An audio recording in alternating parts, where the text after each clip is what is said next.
Let's talk about one of the rawest, realest, and most often avoided stories in the Bible: Lot's daughters. After Sodom and Gomorrah went up in smoke, Lot barely escaped with his life. His wife looked back and turned into salt. And now he's living in a cave in the mountains with his 2 daughters. Isolated, traumatized, disoriented. But before that moment, before the cave, before the wine, before the unthinkable, there's a detail most people skip over.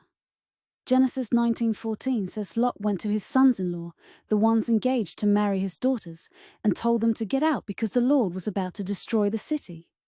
But they thought he was joking. They didn't listen, they didn't believe, and they didn't come.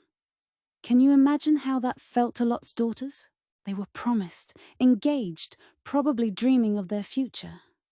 Then rejected, mocked, abandoned, and just like that, widows before they were even wives. Add that to the trauma they already carried, the violence of Sodom, the chaos of fleeing home, the loss of their mother, and now, the deep wound of being left behind by the very men who were supposed to protect them. That kind of pain can't just be prayed away in a night. So what happens next is tragic but telling. Out of fear that their family line would die out, they got their father drunk 2 nights in a row, and each one slept with him. Let's not sugarcoat it. It was wrong. It was heartbreaking. It was not okay. But it also didn't come from nowhere.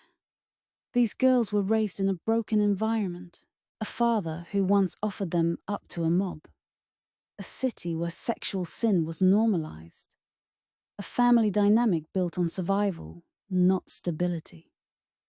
When pain isn't processed, dysfunction becomes a default.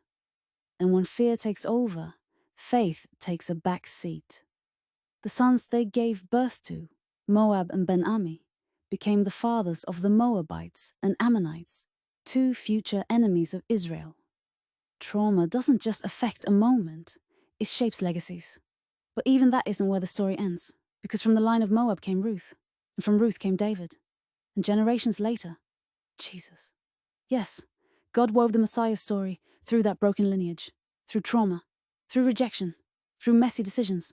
God still moved. What does that mean for you? It means your story isn't too broken to be used. You might come from dysfunction. You might be carrying wounds nobody sees. You might be stuck in a cave moment, thinking this is the end of your story. But it's not. You don't have to repeat the cycles you were born into. You don't have to force a future out of fear. And you don't have to carry shame that Jesus already covered. God sees it all, the heartbreak, the bad decisions, the regrets. And still, he says, I can work with that. So here's the truth. You are not your family's failures. You are not your past. You are not disqualified.